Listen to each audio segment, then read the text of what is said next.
નમસ્કાર દર્શક મિત્રો, પ્રેરણામાં આપનું સ્વાગત છે। પ્રેરણા એટલે એક એવો કાર્યક્રમ કે જેમાં અમે તમારી મુલાકાત એવી વ્યક્તિ સાથે કરાવીએ છીએ જે સમાજમાં હોય ઉદાહરણરૂપ। આજની અમારી આ વ્યક્તિ પ્રેરણાદાયક તો છે જ, પરંતુ પ્રેરણાદાયક બનતા પહેલા એક કિસ્સાએ આખું જીવન બદલી નાખ્યું। વિદ્યાર્થી કાળમાં તેમને વક્તૃત્વ સ્પર્ધામાં ભાગ લેવો હતો, પણ શિક્ષકે તેમને ટોક્યા। બસ આ ઘટના બની ગઈ જીવનનો ટર્નિંગ પોઈન્ટ, અને આજે તેઓ એવા વક્તા છે કે તેમની નકલ સુરતના દરેક વક્તા કરી રહ્યા છે। હું વાત કરું છું આપના માનીતા, આપના જાણીતા કાનજીભાઈ ભાલાડાની। કાનજીભાઈ, આપનું ખૂબ ખૂબ સ્વાગત છે। નમસ્કાર। કાનજીભાઈએ જેટલા કામ કર્યા છે એટલે કાનજીભાઈને કોઈ પરિચયની જરૂર નથી, એટલે જ મેં આપનો પરિચય બહુ ઓછો આપ્યો છે। આપના કાર્યો જ આપનો પરિચય છે, પરંતુ મેં જે પ્રસંગ ઉલ્લેખ્યો કે શિક્ષકે આપને ક્યાંક રોક્યા હતા, વક્તૃત્વ સ્પર્ધામાં ભાગ લેતા રોક્યા હતા, પરંતુ કોઈ કારણસર આપ આચાર્ય પાસે ગયા અને આચાર્યએ દરમિયાનગીરી કરતા જે પ્રતિભા હૃદયમાં હતી એ ઉભરી આવી। એ આખી ઘટના મારે આજે શરૂઆતમાં આ જ જાણવું છે। સુજલભાઈ, સરસ વાત કરી। જીવનમાં એક એવું થતું, ક્યારે કોઈ વક્તા બોલતા હોય, માઇકમાં બોલતા હોય, તાળીઓ પડતી હોય, ત્યારે વિદ્યાર્થી કાળમાં મનમાં એવી ઈચ્છા થાય કે આપણે બોલતા હોય તો આપણે કેવું ફિલિંગ થાય, આપણે બોલીને કોઈ તાળી પાડે તો। બસ એક નાનકડો વિચાર મારા મનમાં ધરબાયેલો હતો। 11-12 ધોરણ હાયર સેકન્ડરી દરમિયાન સ્કૂલમાં વક્તૃત્વ સ્પર્ધાનું આયોજન થયું, નોટિસ ફરી। મને એવું થયું કે હું પણ મારું સ્પર્ધામાં નામ નોંધાવું। મારે પહેલો નંબર તો લેવો નહીં હતો, પણ એવું હતું કે બોલવાથી કેવું ફિલિંગ થાય, બસ મારે એક અહેસાસ કરવો હતો, અને મેં નામ નોંધાવવાનો પ્રયાસ કર્યો। શિક્ષકે આજે પણ મને શબ્દો યાદ છે, એવું કીધું કે રહેવા દે, તું તારી કાઠિયાવાડી ભાષામાં લવારો કરીશ તો લોકો હસશે, અને મારું નામ નોંધવાની ના પાડેલી। મારે નંબર તો નહોતો જોઈતો, પણ એક બોલવાની પ્રેક્ટિસ કેમ થાય, શું અહેસાસ થાય, એટલે હું વળી આચાર્ય પાસે ગયો કે સાહેબ, મારે સ્પર્ધામાં નામ રહેવું છે, પણ મારું નામ નથી નોંધતા। આચાર્ય કહેવાથી એ શિક્ષકે નામ તો નોંધ્યું, અને હું બસ એ સ્પર્ધાનો દિવસ આવ્યો, મને આજે પણ યાદ છે, મેં 25 સ્પર્ધકો હતા। ટેલિવિઝન નવો ત્યારે આવેલું, એ વિષય ઉપર બોલવાનું હતું, અને એ દિવસે મારો પહેલો નંબર એ વક્તૃત્વ સ્પર્ધામાં આવેલો। આજે પણ મને કોઈ પરિચય આપે કે કાનજીભાઈ બહુ સારા વક્તા, ખૂબ સારા એનાઉન્સર, ત્યારે એ દિવસ તો મને યાદ આવે જ છે। એક દિવસ મને બોલવાની ના પાડી હતી, આજે લોકો મને બોલવા માટે નિમંત્રણ આપે છે। કાનજીભાઈ, આ એક ઘટના એવી બની ગઈ કે અમિતાભ બચ્ચન જ્યારે રેડિયોની અંદર નોકરી લેવા ગયા હતા, અને ત્યારે રેડિયોવાળાએ એવું કીધું હતું કે તમારો અવાજ રેડિયોમાં નહીં ચાલે, અને આજે ભારત નહીં, આખું વર્લ્ડ એ વાતનું સાક્ષી છે કે અમિતાભ બચ્ચનની નકલ કરવાવાળાની એક લાંબી હરોળ છે, અને અમિતાભ બચ્ચનના અવાજની જો કોઈ નકલ કરી શકે છે તો એ પોતાની જાતને ગૌરવ અનુભવે છે। કહેવાનો મતલબ એ છે કે તમારા અંદર જો પ્રતિભા છે તો કોકના ટોકવાથી દબાવી ના જોઈએ। ખેર, આ ખૂબ સરસ વાત કરી। મારે આ પ્રશ્ન તમને પછી પૂછવો હતો, પણ મારે સૌથી પહેલાં દર્શકોને આ જ જણાવી દેવું હતું કે તમે તમારી પ્રતિભાને ના રોકો। મારે એ જાણવું છે કાનજીભાઈ કે આપના અંદર આ પ્રતિભા છે, તો આ કઈ માટીનું સિંચન છે, આ સંસ્કાર કઈ માટીમાંથી આવ્યા છે, એ માટીનાથી મને અવગત કરાવો। ખરેખર કોઈ પણ વ્યક્તિનું વ્યક્તિત્વ ઘડાતું હોય છે, એમાં ઘણા બધા પરિબળો, ઘણા બધા વ્યક્તિઓનું એમાં સંસ્કારનું સિંચન કરેલું હોય છે। મને એવું લાગે છે કે મારું મૂળ વતન તો સૌરાષ્ટ્ર, ગામડાનો વ્યક્તિ। 10મા ધોરણ સુધી તો હું ગામડામાં ભણેલો। 11મા ધોરણમાં મને આજે પણ યાદ છે, 19મી મે 1979 હું સુરતમાં હું પહેલી વખત આવ્યો, એક હીરા કારીગર તરીકે હું આવેલો। પણ ગામડાનું ઘડતર એ મને એવું લાગે છે કે આજે હાઈફાઈ આ દુનિયામાં ખૂબ મોટી સ્કૂલોમાં ભણતા બાળકને જે ઘડતર નથી મળતું, એ મને એવું લાગે છે કે ગામડામાં મળે છે, અને એ સંસ્કાર, ગામડાની માટીની સુવાસ લઈને હું અહીંયા સુરતમાં આવેલો। મારા મનમાં એવી ધગસ હતી કે આપણે કંઈક જીવનમાં કરવું જોઈએ।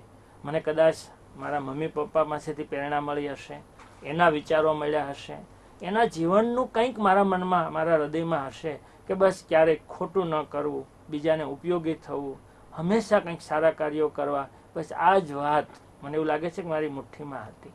મને ધીરે ધીરે સુરતમાં હું આવ્યો, અને મને લાગે છે કે હું આ પ્રવૃત્તિ, સામાજિક સેવામાં હું આવ્યો, એની પાછળનું એક કારણની હું નોંધ પહેલાં લઈશ એટલા માટે કે હું જ્યારે કોલેજમાં અમે દાખલ થયો ત્યારે મારા ભાઈ તો અહીં સામાન્ય રત્ન કલાકાર હતા। મને એવું લાગ્યું કે પુસ્તકો કોઈ આપે તો આપણે ભણવામાં એટલો ખર્ચ ઓછો, હું અહીંયા સમાજના પુસ્તકો લઈને હું ભણેલો છું. સૌરાષ્ટ્ર પટેલ કેળવણી મંડળ સુરત અહીં સંસ્થા ચાલતી, એના પુસ્તકો લઈને હું અભ્યાસ કરતો. ત્યારે મને એવું થયું કે જે સંસ્થા આપણને પુસ્તક આપીને ભણાવતી હોય એ સંસ્થા માટે આપણે કાર્ય કરવું જોઈએ, બીજા વિદ્યાર્થીને ઉપયોગી થવું જોઈએ. બસ આટલી જ ભાવના મને એવું લાગે છે કે સામાજિક પ્રવૃત્તિએ મને ખેંચી જનાર કોઈ ઘટના હોય તો એક આ ઘટના છે, આ બનાવ છે. અને એ મારી પ્રતિભા, મારામાં જે કંઈ સામાજિક પ્રવૃત્તિ કરવાની શક્તિ આપી, કે મારામાં એ કંઈક ગુણ હશે, એ ગુણ હું આ સામાજિક પ્રવૃત્તિમાં જોડાવા માટે આ પુસ્તક નિમિત્ત બન્યા છે એવું મને લાગે છે. કંજીભાઈ, પ્રશ્ન એ આવે છે કે આપે હમણાં કીધું કે હું હીરા ઘસવા માટે સુરત આવ્યો હતો, તો નાનપણમાં કંઈ એવું નક્કી જ હતું કે ભાઈ અભ્યાસ કરવો નથી અને નાની ઉંમરથી જ કમાઈ લેવું, એટલે એવા કોઈ કારણો હતા શું? ના, મને એવું લાગે છે કે અત્યારે જે આર્થિક બાબતનું સામાન્ય વ્યક્તિ પણ ખૂબ વિચારતી હોય, પૈસાદાર થવું, મારે આ થવું. 10મા ધોરણ સુધી કારકિર્દી અંગે બહુ વિચારો એ સમયમાં નહોતા આવતા. દિશા નથી, ટૂંકમાં દિશા જ નથી, માર્ગદર્શન નહોતું. બસ થોડું ઘણું ભણીએ. 11-10 ધોરણ ભણ્યા પછી એવું લાગ્યું કે સુરત જવું છે, અને સુરતમાં હું સરસ હીરાના મથાળાનો કારીગર પણ બની ગયો હતો. અને એ દરમિયાન વેકેશન પૂરું થયું તો ફરી પાછું એવું થયું કે આપણે ભણીએ, અને હું 11-12થી પછી મારી ભણતરની પ્રક્રિયા આખું શરૂ થયું. પણ એ સમયે એવો વિચાર નહોતો કે મારે પૈસાદાર થવું છે અથવા તો કમાવું છે. મારા પરિવારની પરિસ્થિતિ બહુ સામાન્ય હતી. મારા ફાધર મધર તો સૌરાષ્ટ્રમાં ખેતી કરતા, મારા ભાઈ હતા અહીંયા રત્ન કલાકાર હતા, એટલે આર્થિક બાબત બહુ સારી હતી જ નહીં. છતાં ત્યારે એવું નહોતું કે બસ હું ભણું નહીં ને કામે લાગી જાઉં. પણ એ વખતે દિશા નહોતી, માર્ગદર્શન નહોતું, એટલે હીરા ઘસવાના નિમિત્તે હું સુરત આવ્યો.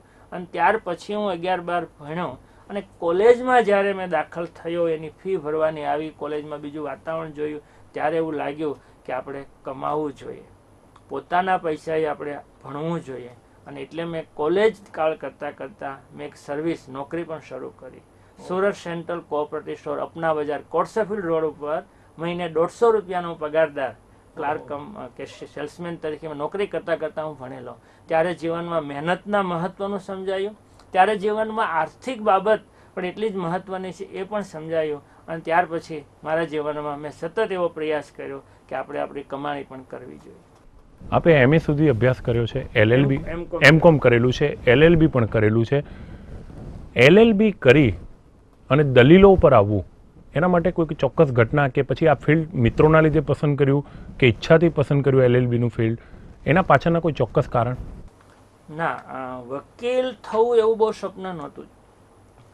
BCom પૂરું થયું પછી એવું થયું કે CA કરીએ.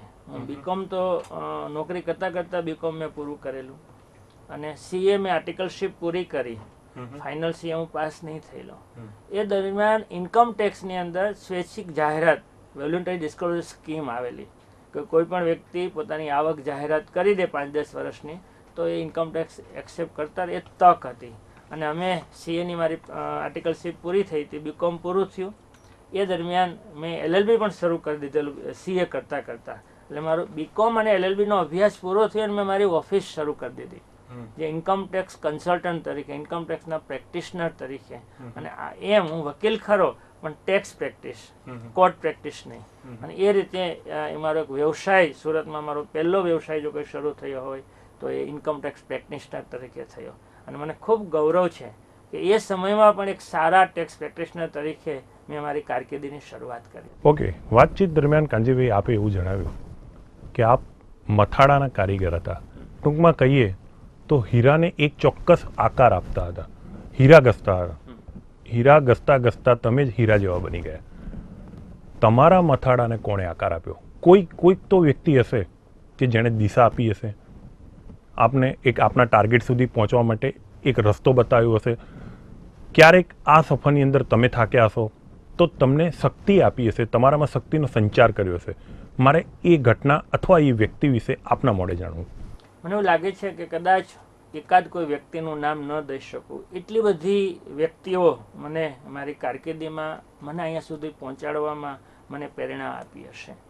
હું એવું ચોક્કસ વિચારીશ કે મને કંઈ વિચારો આપ્યા સામાજિક પ્રવૃત્તિ કરવાના, એ મારા પરિવારે આપ્યા હશે, મારા મા બાપમાંથી મને મળ્યા હશે. પણ સુરતમાં આવ્યા પછી મારું જે ઘડતર થયું છે એ સંજોગોએ મારું ઘડતર કર્યું છે. હું એક સામાન્ય પરિસ્થિતિમાં ભણતા સંસ્થાની મદદથી ભણ્યો, સંસ્થાની પ્રવૃત્તિમાં સામેલ થયો. એટલે બધા વિદ્યાર્થીઓ સાથે મળવાનું થયું. એક સામાન્ય કોઈ બાબત હોય તેના અંગે અમે ચર્ચા કરતા થયા, સામાજિક પ્રવૃત્તિઓ અંગે વિચારતા થયા, સમાજની જે કંઈ પરિસ્થિતિ, સમાજની જે મુશ્કેલીઓ હતી એ અંગે સતત અમે વિચારતા. એટલે સમાજની ચિંતા કરતાં કરતાં સામાજિક કાર્યકર થઈ ગયા એમ કહીએ તો જરાય ખોટું નથી. કોઈ પણ ઘટના હોય, આત્મહત્યા થતી હોય તો અમે ચિંતા કરતા કે આવું શા માટે થાય છે. ભણવામાં બાળકોને મુશ્કેલી પડતી તો વિચારતા કે આપણે કેમ એને ઉપયોગી થઈ શકીએ. તો આખું એક સર્કલ, મારા મિત્રો, અગ્રણી મહાનુભાવો એ બધા એવા હતા કે આવી ચિંતામાં મારી સાથે સામેલ થતા. એટલે આખા સામાજિક પ્રવૃત્તિના ઘડતરમાં આખો સમાજ કહીએ તો ખોટો નથી. કોઈ પણ પ્રવૃત્તિ લઈને જઈએ તો સૌરાષ્ટ્ર સમાજના જે અગ્રણીઓ છે, હું કદાચ પહેલી સંસ્થા મારી સાથે સંકળાયેલી હોય તો એ સૌરાષ્ટ્ર પટેલ કેળવણી મંડળ, જેના પુસ્તકથી હું ભણ્યો, એના ટ્રસ્ટીઓ એટલા બધા કોઓપરેટિવ હતા કે સતત સમાજની ચિંતા કરતા, સમાજને ઉપયોગી થતા. કોઈ વિદ્યાર્થી આવ્યો હોય તો એને આર્થિક મદદ કરતા. એ બધું મેં મારી નજર સામે જોયેલું. એટલે એવું થયું કે લોકો બીજાને ઉપયોગી થવા માટે કેટલું કામ કરે છે, તો મારે પણ કંઈક કરવું જોઈએ. બસ સતત આવા મહાનુભાવોની પ્રેરણા મારા જીવનમાં મળતી ગઈ. બીજાને ઉપયોગી થવું એ મારો જીવન મંત્ર થતો ગયો. એમ કરતાં કરતાં સામાજિક પ્રવૃત્તિમાં હું અહીંયા સુધી પહોંચી શક્યો એમ કહીએ તો ખોટું નથી.